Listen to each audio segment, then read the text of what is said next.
तू ही तो जन्नत मेरी, तू ही मेरा दिल, तू ही तो मन्नत मेरी।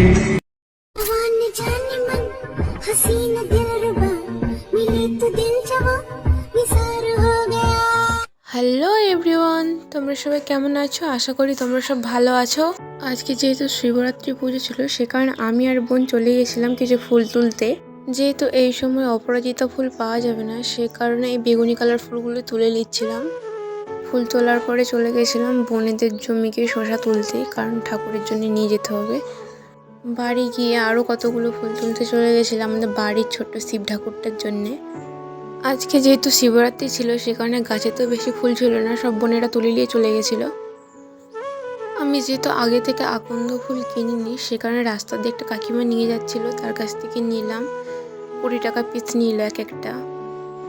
ঠাকুরের জন্য সমস্ত কিছু জোগাড় করে চলে গেছিলাম একটু আলতা পরতে। এমনিতেও আমাকে আলতা পরতে খুব একটা বেশি ভালো লাগে না, কিন্তু কোনো ওকেশনে পরতে ভালো লাগে। চুড়িগুলো কিনেছিলাম সেই শ্রাবণ মাসে, এখনও দেখছি একটাও ভাঙেনি, সেখানে আবার পরে নিয়েছিলাম। এটা হলো আমার ফাইনাল লুক শিবরাত্রি পুজোর জন্যে। রেডি হয়ে চলে গেছিলাম আমাদের ছোট্ট ভোলানাথের মাথায় জল ঢালতে। মালাটা এতটা বড় হয়ে গেছিলো যে আমার শিবলিঙ্গটা দেখাই যাচ্ছিল না। তাড়াহুড়ো করে সামান্য কিছু জোগাড় করেছিলাম, তেমন কিছু জোগাড় করা হয়নি। আবার কিছু কেনাকাটি করতে হবে, রানাঘাটায় যেসব করে নেব। যেমন পারি তেমনভাবে ঠাকুরের মাথায় জল ঢেলে মনসুকায় যাব। ঠাকুরকে শুধু মন থেকে ডেকে একটি বেলপাতা দিয়ে পুজো করলে ঠাকুর সন্তুষ্ট হয়। যেহেতু আগের পাত্রটা ছোট ছিল, সেখানে একটু বড় পাত্রে বসিয়ে ঠাকুরের মাথায় জল ঢেলে দিচ্ছিলাম। হঠাৎ করে দেখি আমার ঝুমকোটা কান থেকে খুলে পড়ে ভেঙে গেছে। তারপর আবার একটা অন্য ঝুমকো পরেছিলাম, কিন্তু আগেরটাই বেটার ছিল। এটা অতটাও এর সঙ্গে মানছিল না, কিন্তু সেটা দারুণ লাগছিল।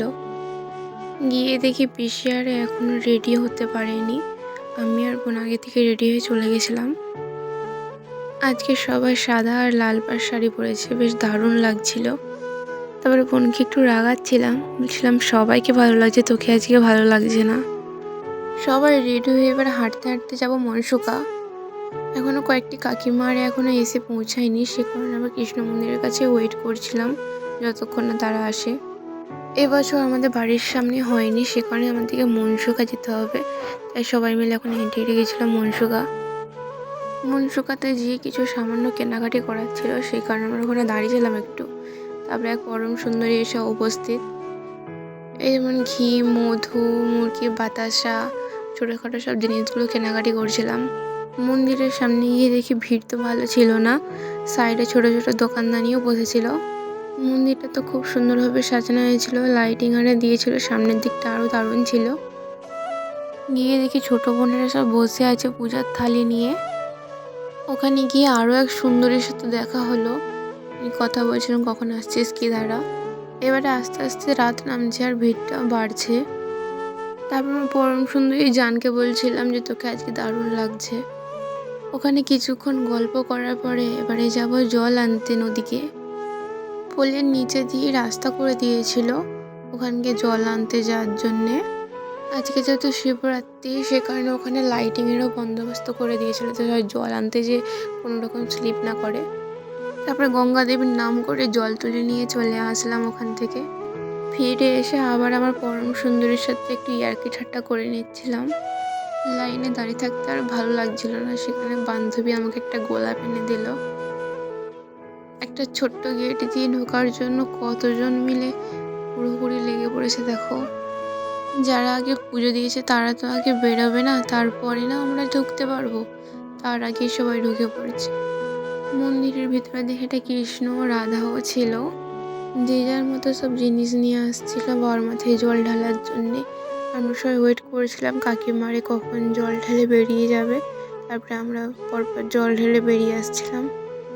মন্দির থেকে বাইরে এসে নন্দী মহারাজের কাছে ধূপ এবং মোমবাতি জ্বেলে দিচ্ছিলাম।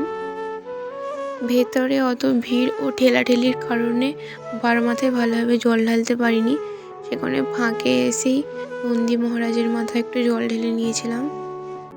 তারপরে বোনও জল ঢেলে নিচ্ছিল আস্তে আস্তে। বোন আবার নন্দী মহারাজকে কানে কানে কি সব বলল। তারপরে চলে গেছিলাম বাবার কাছ থেকে চরণামৃত নিতে।